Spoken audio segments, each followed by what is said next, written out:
Hello and welcome back to the Private Practice Growth Club YouTube channel.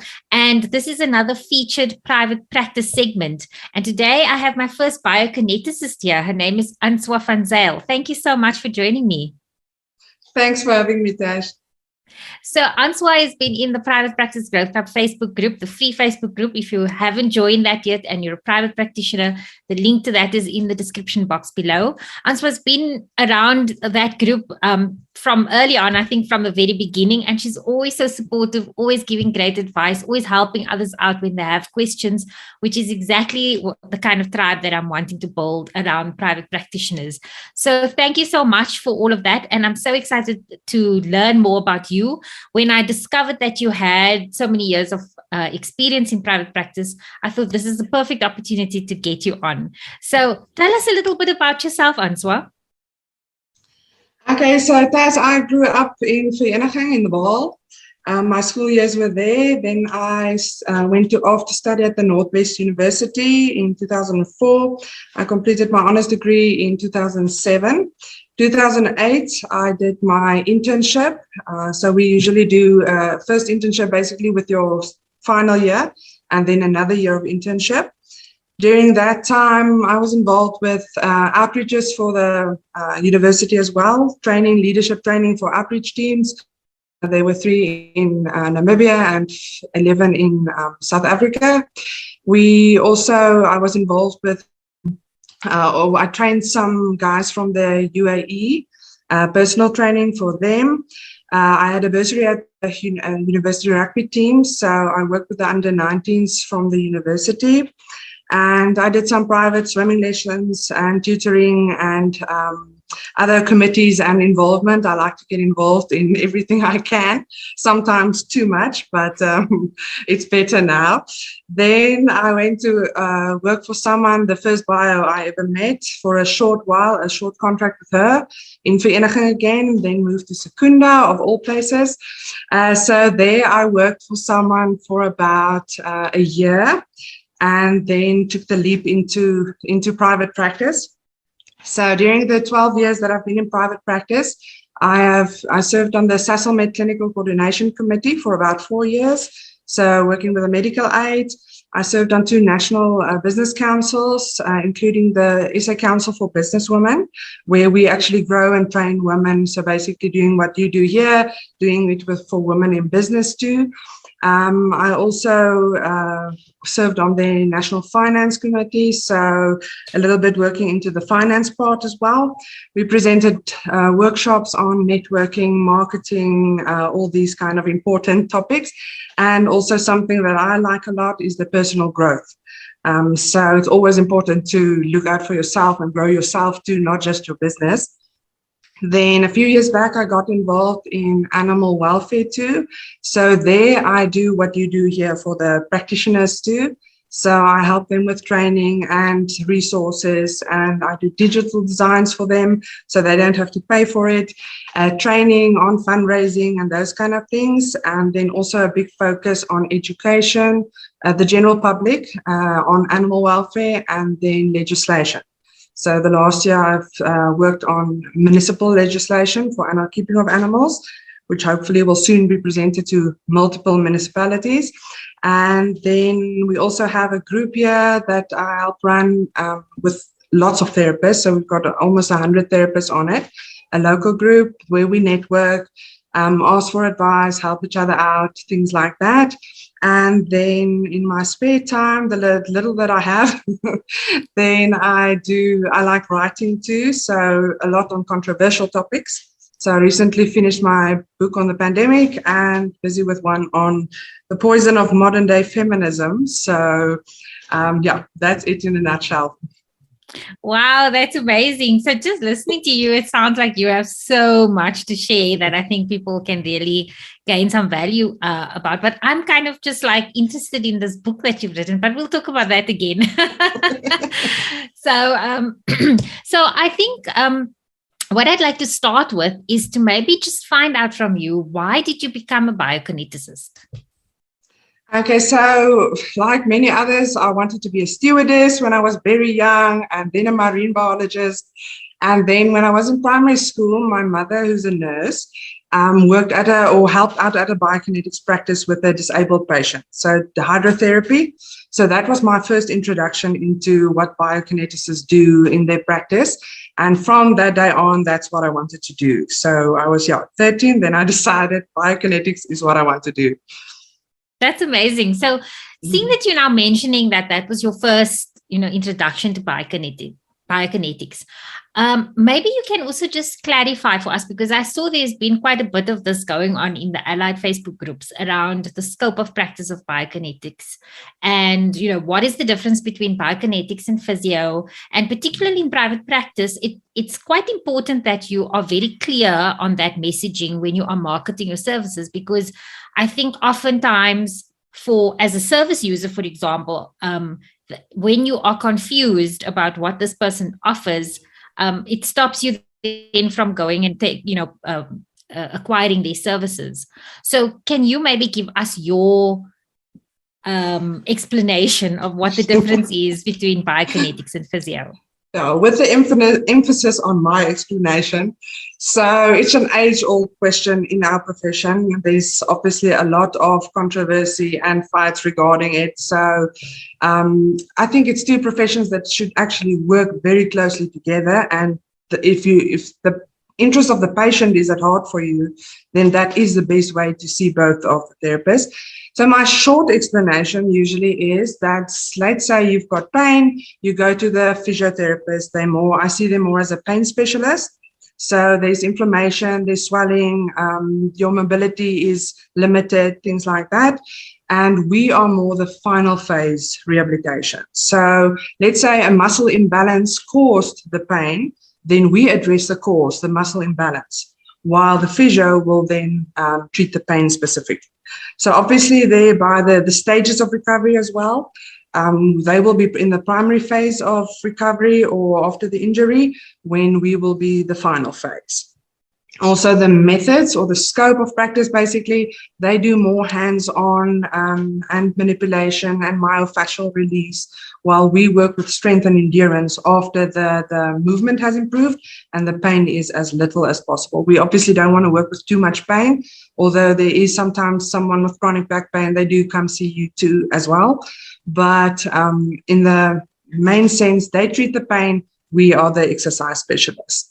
But we also do preventative care. So I think rarely you go to the physio if you don't have any problems, while you can go to the biokineticist if you don't have any issues. You want to prevent diabetes and blood pressure, you want to work on your weight, your posture, you just want to be healthy. So preventative care and chronic condition management is where we come in more than obviously the physios. And now, you mentioned obviously there's a lot of arguments about that, but that's really within the professions, right? But now from a private practice point of view, when it comes to the public's perception, what has been your experience over the years of the public's understanding of the difference, and have you seen that being or having an impact on private practices, particularly biokineticist private practices? No, for sure. I think there is an impact. I still don't think the public understands the difference, and even some doctors don't really understand the difference. So usually a patient would go to the doctor with a painful knee or a painful back or whatever, and then they get referred to the physiotherapist first. There's pain and there's swelling, and then they don't always get to biokineticists. So it's definitely a problem in general. So a lot of the people we see is sometimes if you work directly with a doctor, yes, but word of mouth should be more. I prefer the word of mouth method, because then people understand what they did, what you do, from someone else who actually experienced it. But it's definitely a problem. I don't think the public in general, if you call them and ask, do you know what a biokineticist does? They just don't know. But obviously our profession is not as old as the other professions. So it was only in 1983 that it was first registered, basically, and then evolved from there. So it is a very young profession, I think turning 40 next year, a young profession for compared to, say, for instance, the occupational therapist or physiotherapist. So, but definitely the public, they're not sure what the difference is between us and the physio. Yeah.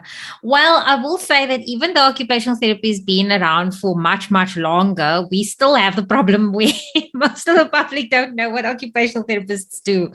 Yes. But I'm glad you brought up the fact that the public struggle to know. What do you think your role as a private practice owner is, as a biokineticist is, in educating the public about what biokineticist actually does and what your role is in the stages of recovery and injury prevention?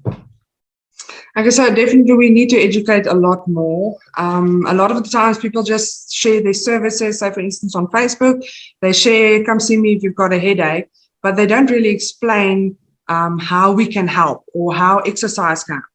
So I focus a lot on my Facebook page on saying that headaches can be caused by this. This is how exercise affects the headaches. This is how exercise can improve your headaches by correcting the posture. So I focus a lot on education, but I don't think many practitioners actually do that. They say, come see me, or I'm a biokineticist, come see me, but they don't explain what we do. And we need more of that. And also, so I recently did a post specifically about the difference between physio, when you can see a physio, when you can see a bio, about taping and things like that. So we definitely need to educate more from a practitioner side, in private practice, about what exactly we do, explaining more, not just selling your service, but explaining why your service can help that condition or problem that the public is facing. Yeah. And the interesting thing is, people ask all the time about, what is ethical in terms of marketing. And at the end of the day, the main principle around ethical marketing is that the focus should be on putting your profession in good light, marketing your profession rather than yourself. Yes. When you take the emphasis away from yourself and how good you are, then you don't have to worry about that touting and canvassing. Yes. So funny enough, just by doing that and educating the public about what the profession does, you inevitably, because you are the one sharing that information, they sort of assign you or associate you as the expert in your profession, even though you haven't said that you're the expert. Yeah. So by marketing your profession, you inevitably then also market yourself by sharing your knowledge. I really like that. And I think it is important that we, and as OTs ourselves as well, I think the main reason why OTs complain people don't know what we do is because only those who come into contact with us, that's their frame of reference. And most people who have children will know what OTs do with children. Well, they don't know what we do, but they know we work with children. But people who work with adults, they don't really explain this is what my role is in the profession. So only those people who have actually encountered that profession will kind of know what you do. And I always think when we were students, part of what we were taught to do is in building that therapeutic relationship, to actually explain this is what I'm doing, this is why I'm doing. And I find we almost lose that once we've qualified. Now we just do with the patient instead of, we think, okay, the patient is now in front of us, so now we just do our clinical thing. But part of the clinical process is also educating the client about why they've come to you, what your clinical reasoning is that you've chosen this activity or chosen to do that exercise. And, it's part of just good bedside manner. Yes. Which also then becomes a good marketing tool. But I wanted to ask you, so when you then, because like you said, it's a new profession, there's this confusion because physio has been around for a while. Did that play any part in you deciding to go private, or what made you decide to go into private practice? Okay, so for me, there was never a question about going into private practice. It was only a matter of when. Okay. So from the beginning, I knew that I want to work for myself. I'm not built to work for other people. So the when came a little bit sooner than I planned, because I do think it's important to work for others. If you come straight out of internship, you don't know so much as what you think you do. So you need to learn from other practitioners. So I did do that. I did work for others. But in the interview, even I told them, I'm not going to work for you forever. I am going to do my own thing. So we're clear on that. I can't give a time frame. But then it happened a little bit faster than I wanted. I was not in the best situation. Hard work, not enough pay, and then I decided, no, I have to go on my own. So that first month, I remember it was, I think, 5,200 Rand I made 12 years back. But it was amazing that you can get everything you invoice in that moment, you get it. You don't have to get only a percentage of it in terms of commission and things like that. So I was very glad to do that, and I never looked back. For me, it was never... I think the motivation is way too high not to work for someone, so to keep going in terms of that. But came a little bit sooner, but I'm not looking back on it at all. I love that you're saying that, it was your motivation because you knew yourself and you knew that you're not built to work for someone else. One of the things that in the academy, like the first module is actually around mindset. And I actually say in the first lesson, I'm sure you're wondering, why are we starting with this woo kind of mindset stuff? Why aren't we just getting straight into like, how do I do this and how do I do that? But you mentioned something which is exactly why we start with mindset, is that you have to start with knowing yourself and knowing why you are going into private practice. That is actually the first lesson in the academy. What is your why? Because you were clear, what you are saying is that because you were clear on your why, that was your motivator to keep going. Whereas if you don't know why you're doing something and it becomes really tough, then what is there that's going to drive you to continue moving forward? So I really love that you shared that. And then I wanted to share, so when you started your private practice, like you said, that was your driver, and it's going to be hard in the beginning. And especially if you've qualified so long ago and it is such a young profession, it was probably even harder then to start the biokineticist private practice than it is now, as awareness starts increasing about your profession. So what were some of the sort of challenges or the biggest pitfalls that you experienced, like right at the beginning when you started? Okay, so I moved to a hospital when I first started out. I thought, great, hospital, more practitioners or more medical professionals, so it would be great to work there. Big mistake. For me, it didn't work. So, but it doesn't mean you can't work for someone else. Obviously, bios don't see lots of patients. We can see patients in the hospital, but it's not something that a lot of people actually do. More long-term patients maybe. But so I moved to the hospital in a town just next to Secunda, Trichardt. So it's very, very close. It's basically one town. But people have a head thing about this going to the next town. So I went to the big hospital there, and then the traffic, say for instance 2 o'clock, 4 o'clock in the afternoon, the traffic is hectic between these two towns. A small part where they can travel. So all my patients were late, 2 o'clock, 4 o'clock. Even the early morning ones were always late because of the traffic. So then I decided, after about 7 months, I decided to move to Secunda, and my clientele doubled immediately. That first month, almost after that, it doubled. Wow. So location is a big, big, big thing. When you're more like me, I've been in practice for long. I now work from home, which is fantastic for me. There are a few things to it, but if you start out, it's important to be visible. So you're not hidden there in between houses or wherever. You have to be more visible. But obviously the hospital didn't do that for me. So, but it might work for someone else. Marketing wise, there was a TV ads at that stage that you can buy, and but it's TVs that's up at the hospital, at the radiology, at the doctor's offices. It was there, and you pay a big amount when you're starting out. And then I thought, okay, they're only taking one of each profession, so I'm going to go for that. Big mistake. I wasted all that money. I always ask, where did people hear from about me? And that was never one of the referrals. So a lot of money spent on that. So don't go for the things that they say they take only one per profession. That is no guarantee whatsoever that you will actually get something there.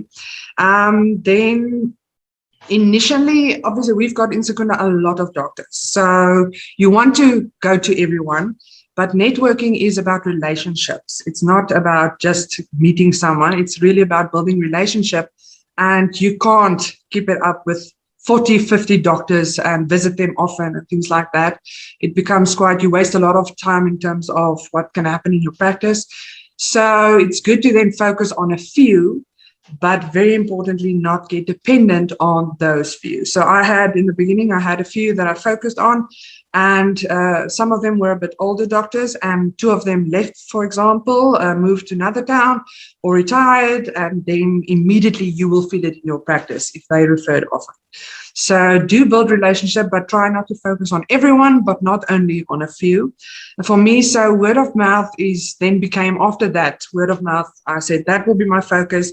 Treat the people so well that they want to come to you, that they bring their families. So I've got lots of families and cousins of cousins and things like that.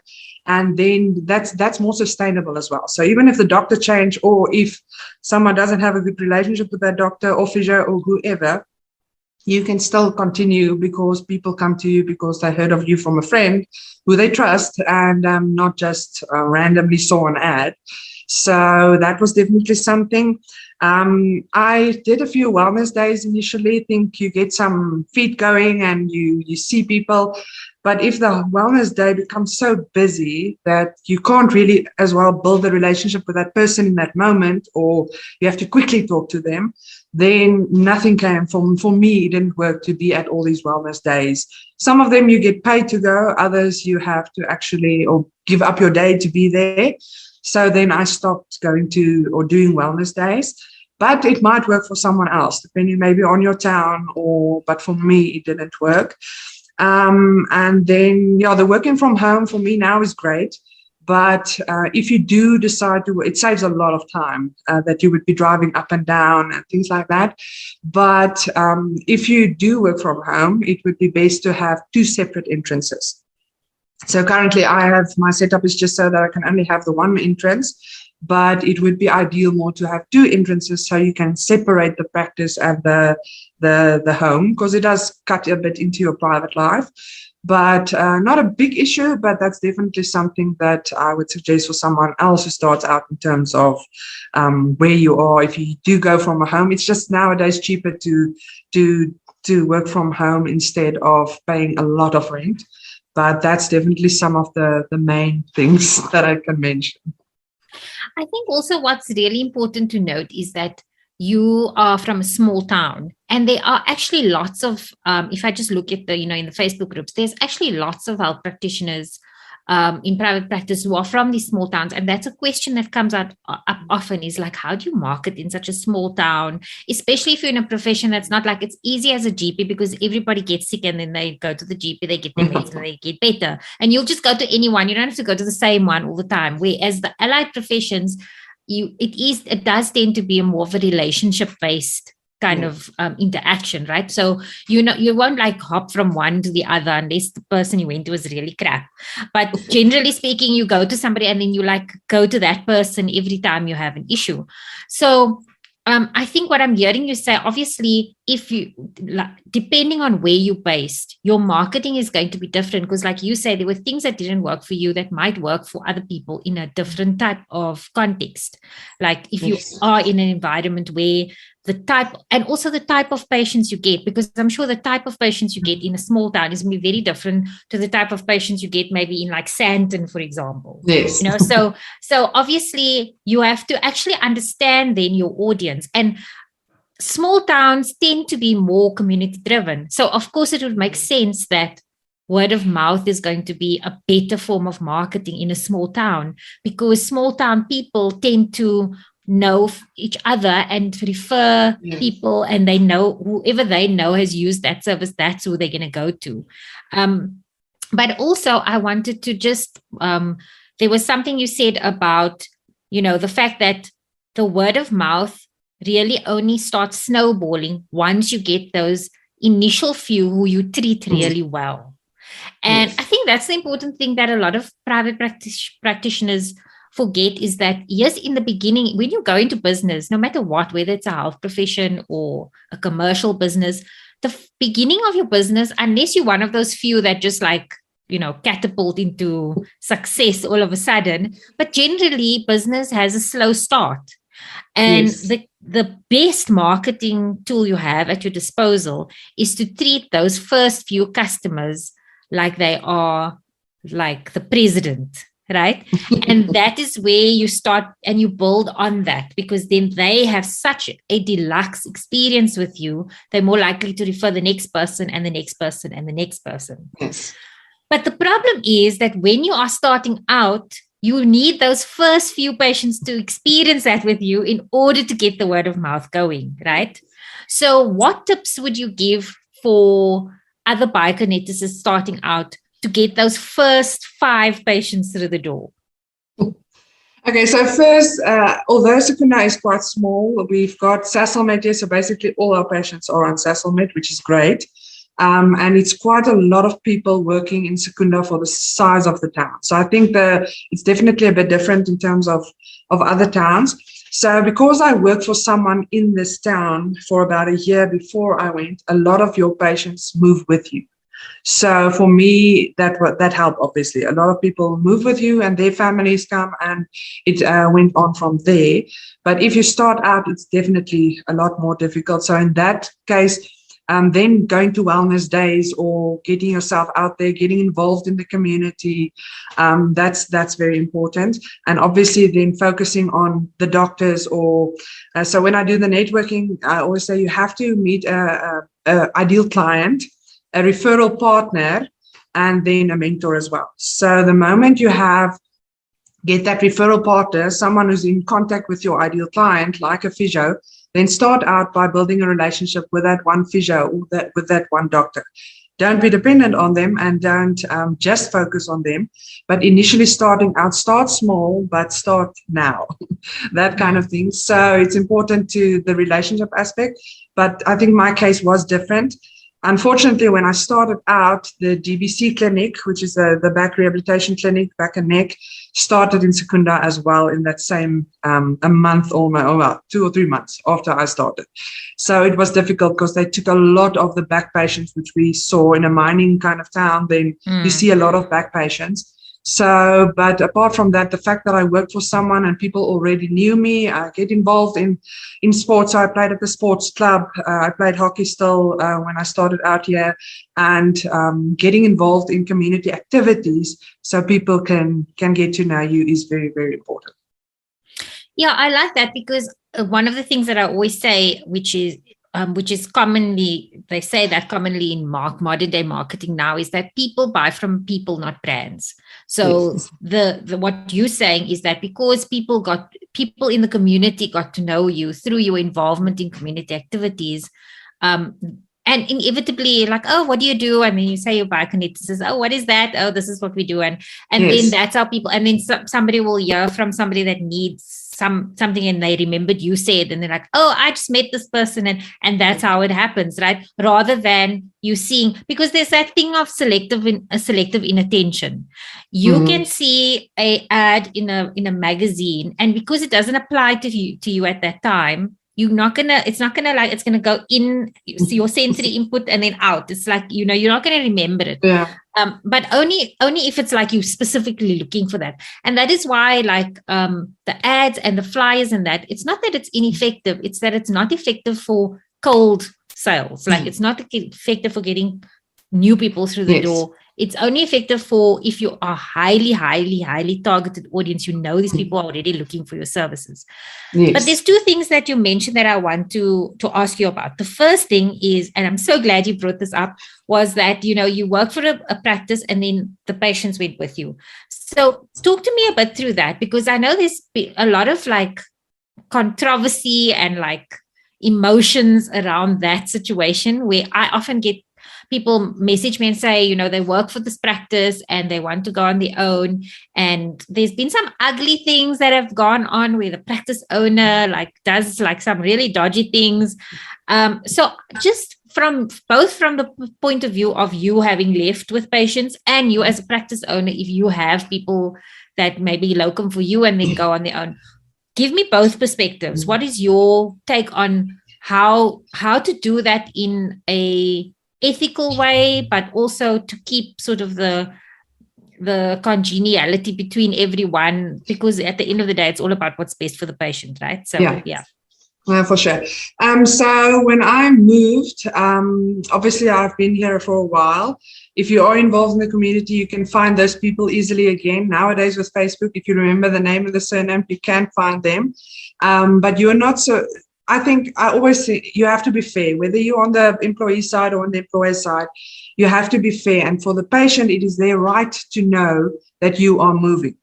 So I always say then maybe do an ad in the what do you call it, in the newspaper that say I'm opening my own practice, and then people can see it there in terms of that, because it's difficult. The file is the patient's property basically, so they can go and they can ask for their files, and but it's a difficult situation because you don't want to negatively affect the person you work for, even though the relationship might not be good.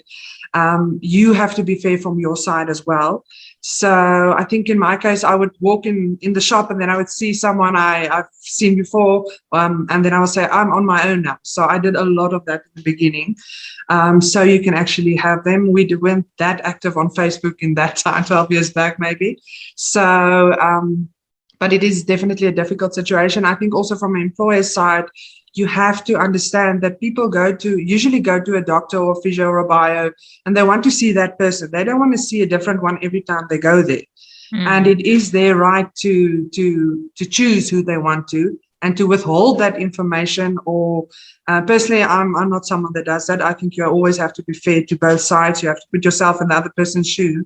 So but it is definitely a difficult situation. The easiest way I would think is to put a big ad, pay the money for that ad, do a big ad that says, this practice is now opening. You don't have to give any details about anything else, but so people can know that you are moving. So building a good relationship with the newspaper guys before the time is good.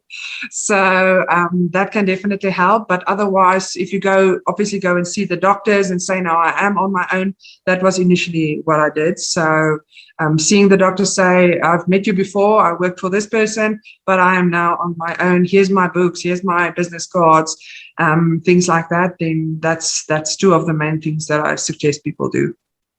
So you've already kind of touched on the second thing that I want to ask you about, which was the networking. What are your best tips for networking? Because I always find, like you said, it's a relationship building thing. It's not just about, like I always see people say, oh, they just, they go to the doctor and then they leave their cards. And I'm like, but what is it in the doctor? What's in it for the doctor to refer to you? What's going to make them remember you? Like they might be really keen when they see you, but it's like out of sight, out of mind. It's like they're not going to think about you, like, right there when the patient's in front of them. So what are your tips for networking skills? Like when you are going to plan to go and see like a doctor or a physio or a potential referrer, how should you present yourself? What should you do? How do you build that relationship? Okay, so sometimes they've got only like few minutes. So your elevator pitch, your 11-second pitch has to be really good. So, but I always focus on the why. The why. Everyone, let's say I meet an orthopedic surgeon and this surgeon does knees. Obviously, the right thing to say is, no, I like knees. I like doing knees. But don't lie. Don't lie when you do that. Say what are your interests. What do you don't say, no, I do everything. I do everything. That it's not, you have to already kind of go into a niche and say, I like doing backs. I like doing scoliosis in backs or that kind of thing. So for some, it would help saying, like, if I said I've been involved with the sport guys, I worked at the university rugby teams, that helps for some, again, if you know. So I do my homework on the doctors as well before I go. Nowadays on social media, you can find a lot. In the past, you couldn't. But on LinkedIn, try and find them on LinkedIn, look at the profiles and find something. So if you know they're into golf, bring up golf, things like that. So you have to know kind of the one you are marketing to know them, and then definitely not focus on say I do everything. Focus on what you like to do and why. I also love the why. So you need to say why I do what I do. Instead of pitching what you do, say why I do what I do. And that's definitely important. Yeah, I love that, because at the end of the day, it is another person you're talking to. And building relationships really is about finding that commonality, like how can we relate to each other on some way, whether it's the fact that we both have kids, or the fact that we both love golf, or that I don't like golf, but you like golf. Can you tell me a little bit about why you like golf? So, but importantly, like you said, it's about being honest, right? So, or being authentic, actually, I should say. Yes. So being authentic about it. And I think that you brought up a really good point, which was something you mentioned earlier about ideal client, is that so many people go into private practice saying, oh, I do everything, because they think that if they cast their net wider, they're going to catch more fish. But what ends up happening is the fish that you really want, they slip through the cracks, and then you get all the fish that you don't really want, and then you're miserable, and then it's like nobody really knows what kind of fish you want. So, so it's not only with. So you first need to understand why you're going into private practice, is what you said. Then you need to understand what kind of patients you want to work with, what kind of conditions you want to work with, what is going to be like your dream kind of client type, right? And then when you know those two things, it's easier then to pitch to potential referrers, because you are so clear on what you're looking for, that they then will be clear on when that particular person sits in front of them, they'll think of you because you painted that picture, rather than, well, there's so many people that I can refer this person to, and then it's like confusing, and then they just don't refer to anyone. Yes. So I really like that. So I wanted to also, I'm just checking on my screen here. There was other things that I wanted to ask you, and we kind of covered a lot of it. So I just want to make sure. So you mentioned building up your practice in the beginning, but what do you think was your biggest contributor to your success, or being able to stay in private practice for so long? Okay, so like I mentioned earlier, the motivation, definitely a big thing. I don't want to work for someone. The fact that I love what I do, it was never for me just a profession to make money. It was something that I wanted. I wanted to make a difference, changing people's quality of life through movement, which is very simple, actually, if you know about movement, but improving their lives in terms of that. So I love what I do, obviously. I won't be someone that can sit still at home and not do anything. So I think for that reason, I will continue to work, obviously. Then I always say, create a life that you don't need a break from. So from the start, in the beginning, you obviously see a lot of patients that you not don't want to see, but you haven't found your niche, or you don't focus on your niche so much, because you need to get money in the door and feet in the door. So, but later on, as soon as I could, the goal was always to create a life that I don't need a break from. So I never need a break from my profession. I organize my schedule in terms of that. So I don't feel that now I can't deal with this anymore. I need to get a break. And for me, I think that definitely helped. I think the attitude too, I've always had the attitude that no, I can make it work. So I know myself, I know where I should not be doing things and where I should be doing things. So that definitely knows. And one of the things that I think formed a part of my success in general in life, when I was very young, my dad did leadership courses or leadership training, and that the focus was on Stephen Covey's 7 Habits of Highly Effective People. And so I was 8 years old when I learned those 7 habits, basically. So I think that contributes a lot to being effective, being proactive, starting with the end in mind. That's definitely something people, they go out into private practice, but they don't start with the end in mind. What do you want to do? Where do you want to be? Do you want to end up with this massive practice with 15 bios and 15 towns or whatever? Do you want to do that? Or do you want to, I'm now at a stage where I'm quite comfortable with what I do. I don't do too much or do too little. I can pick and choose in terms of that. And say, for instance, there's a weight loss program from one medical aid. I chose not to do that program for a few reasons, but then I referred those patients to other buyers. And I think that's important to actually do, because you can work with people in the same profession too. You don't have to just work with other professions. So if I don't see a pregnant lady for Pilates because I don't have a Preggy Pilates class, I refer them to someone who does have a Preggy Pilates class. So, and if they can get to a point where they do the same with you, then you also have a relationship with the bios, not just with the physio or other ones. Yeah. So, but definitely, I think the motivation and then the fact that I created that life, that I don't need a break from the practice the whole time, or feel, obviously I don't work on weekends. So, and I swore I'm not going to work 5 o'clock in the mornings like I used to for other people. So when you have that, and you create the schedule that suits your lifestyle, and then also maybe finding the balance, because obviously I'm involved with a lot of other things too. So it keeps me going, keeps me motivated it doesn't feel like I'm only doing bio work. So I do that. And I would love actually to do course further in terms of animal physical rehab too, because I'm in the animal welfare and the physical rehabilitation. But just creating the things, knowing yourself and then creating the system around what you like and do can definitely help. I'm glad you brought up the thing about referring out, because somebody actually just asked in the private practice Facebook group a question around, like, what do you do if you have a waiting list, for example? Do you refer out or do you let them wait? It's an interesting question, because I think the landscape is changing, but traditionally it's the private health space has been very anti-competitive, where you almost people will rather let somebody wait for a whole year than refer them to someone else, which, if you think about it, according to the HPCSA guidelines on, patient rights and what's best for the patient, and even just our autocratic oath of beneficence, the principle of beneficence, what is for the best interest of the patient, is that if you refer and you say, look, I'm full, these are people that you can go see. If the patient chooses they'd rather wait, then that's their choice. But ethically, you should be referring out if you don't have the space. You should give them that option at least. Yes.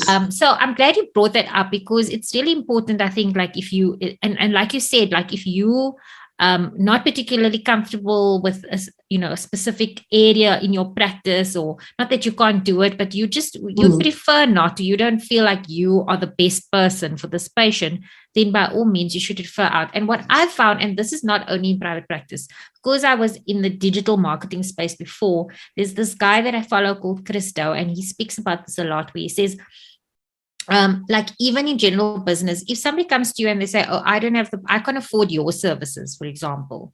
Yeah. It's not always about making money out of somebody.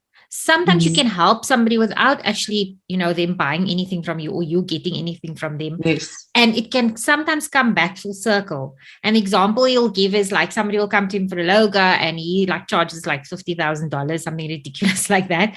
And the person's like, oh, can you pay $1,000? And he'll speak to them about why do they need the logo and all of that. And he say, I can refer you to this freelancer. They do really great work for what you're looking for. And what he said is that often what he found was, later, because that person is in that stage of their business where that's what they can afford, that's what's actually important right now. And what he found is that oftentimes, years later, that same person will come to them where they now have grown their business and they actually can afford these services. They're now ready for his kind of service, and they would come back to him because they remember that he was the one who referred them to this person who was such a good referral, that they had such great service and they always remembered him. And I think it can be the same in private practice, is that if you refer somebody on and that person, really helps the person, even if they don't need your services in the future, they might know somebody else who does. And they can then still be a referral source as a word of mouth referral. So it's very narrow-minded or short-sighted for people to think, oh, I must hold on to the business, I must hold on to this and that is a very much, what do they call it? The opposite of an abundance mindset, a scarcity mindset. That's a scarcity mindset, because you think you're going to run out of business or run out of patients. Yes. So thanks for mentioning that. And then I just wanted to ask, so, there are some besides the clinical and the relationship building and you as a person, at the end of the day, your private practice is a business. So Yes. what are some of the biggest business lessons, or what would you recommend to people new to the private practice space are important business skills to develop like early on already? Okay, so definitely first, people have this thing that they say you have to work hard. I don't believe in it. You have to be willing to work hard, definitely. Don't let everyone else do the work, but work smart. So that's for sure. You can learn to be more effective. Obviously, I don't mind admin. I like the admin part of things too. So, but I find a lot of practitioners, the admin is the headache for them. So you have to create systems that makes it easier for you, or because you can't always employ someone immediately when you start out. So create the systems that works for you, timing, schedule those admin tasks kind of thing. But also knowing yourself, that is definitely one of the big things. So many people don't know themselves and what they're capable of, or what they want actually from life, or what they want to do. But when you know yourself, then the rest, it's not easy, but it's easier if you know yourself. But also improve yourself. So a lot of people say, no, I'm going to learn how to do marketing, but they never work on personal skills or becoming more effective. And you can learn to be more effective by, say, for instance, Stephen Covey's 7 Habits. You can actually learn it. You can learn critical thinking. You can learn lots of those things. Studying behavior. So obviously, I have a big interest in studying behavior. And if you know how people respond or how they react, then that makes the whole process easier too. So what I do with administration is, okay, obviously I don't have a problem with it, but what I suggest to them is, now you book the patients next to each other or close to each other so you can fit in more people. Then comes the end of the day and you've got this massive list of admin things to do afterwards, and it's at the end of the day. So I say, know how long you take with the basic admins that you have to do and schedule that directly after the patient. So you can quickly drink a coffee, do your admin for that patient, for example, the invoicing if you do it yourself, or the notes in the file or whatever. And then it doesn't add up eventually to 2 or 3 hours that you have to do later. And now you procrastinate because you don't like admin in the first place.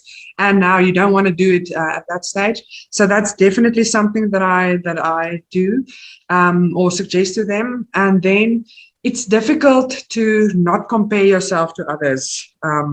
So we've got quite a lot of biopractices, for instance, in Secunda.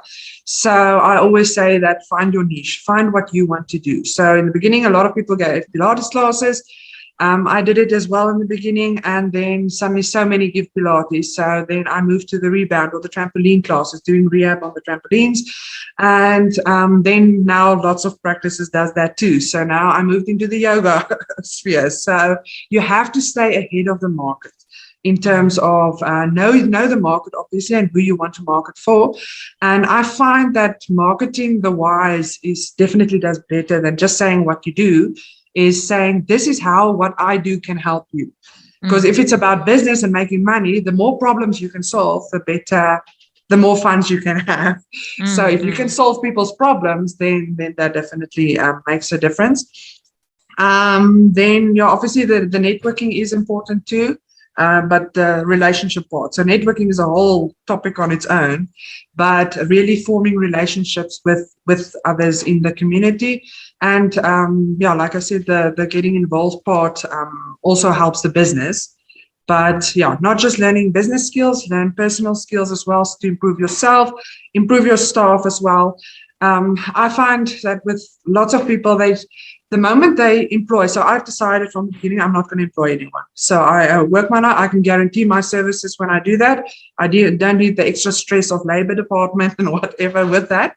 Some people choose not to, they choose to employ people. But then the moment they employ them, they forget how it was to be employed. So you didn't like to work these extra hours and not get paid properly or things like that. But the moment they employ people, they seem to forget this.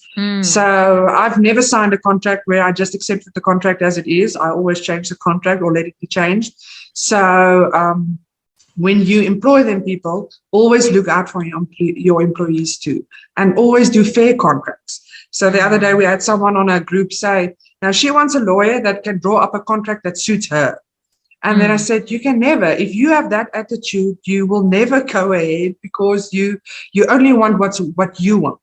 So always, and if you treat your employees right, they will stay with you and they will treat your clients right.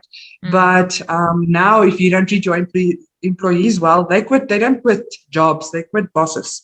So then they go and they become your biggest competition because you didn't treat them as well as you should have.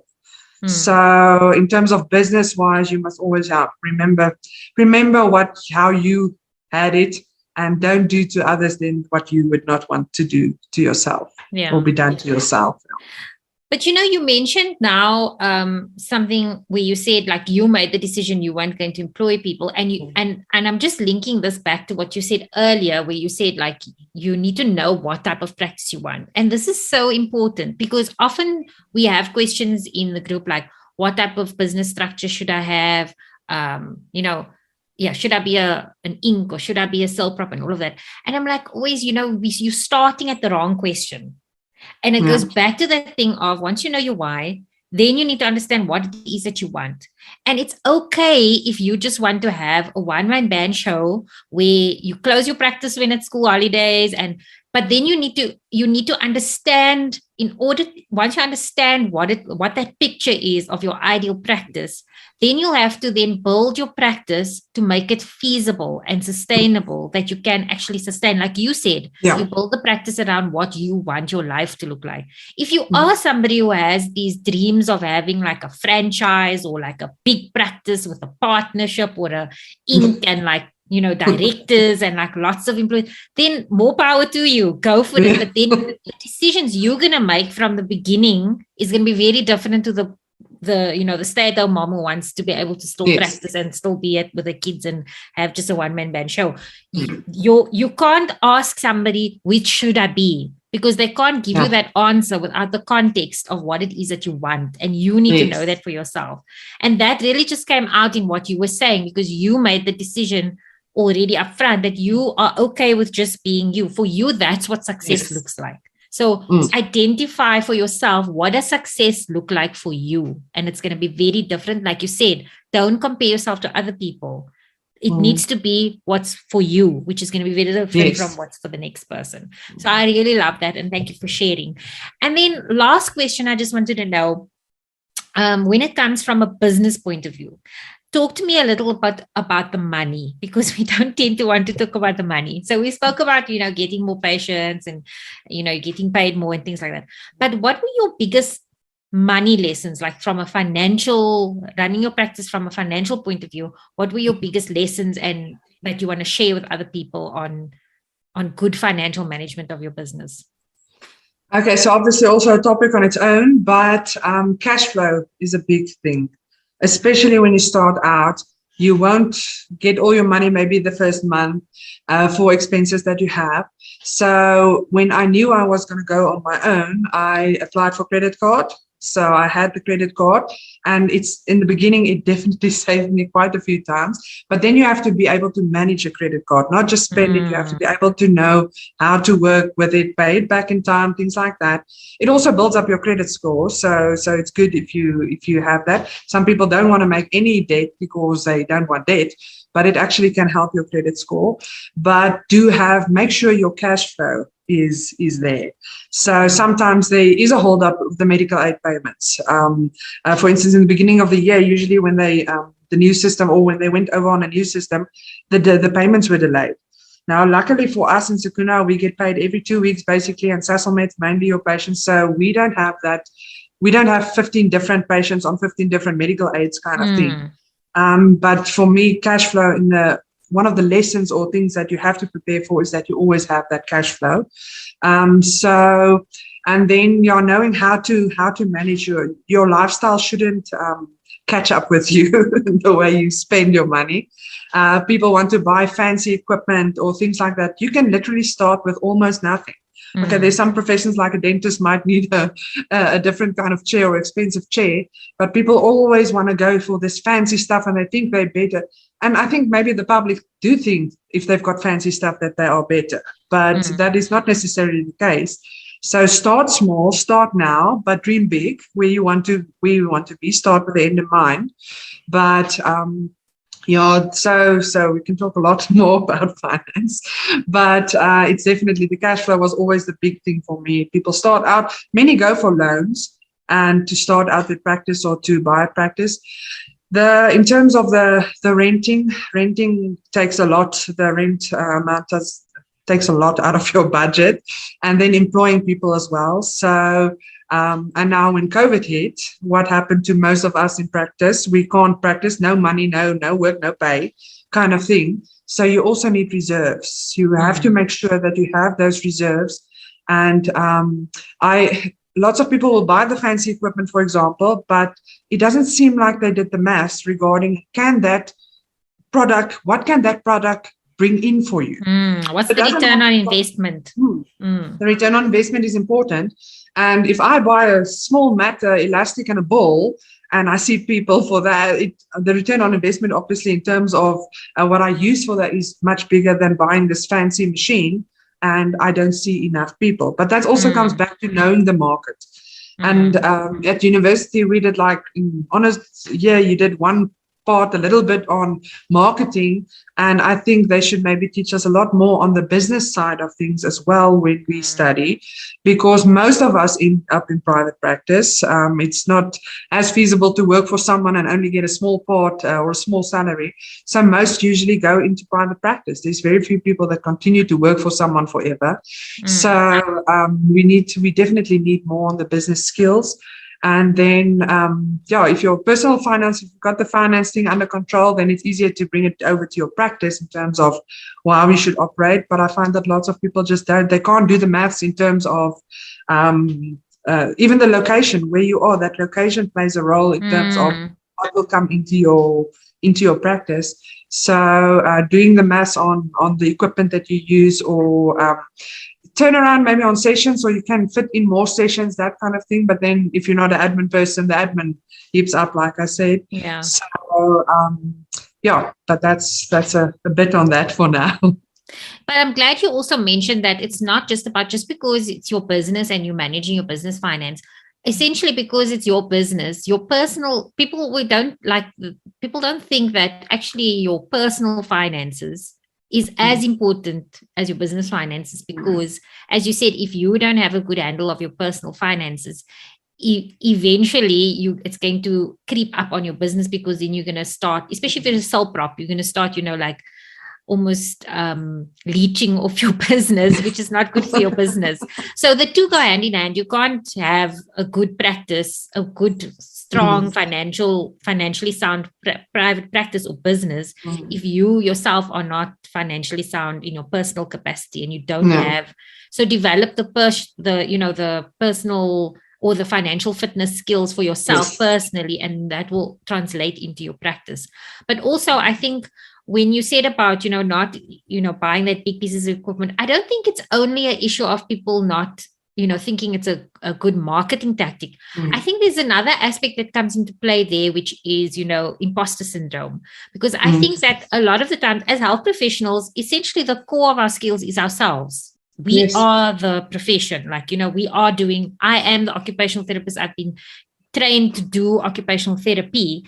The standardized assessments, the equipment, all of that, those are just tools that you use.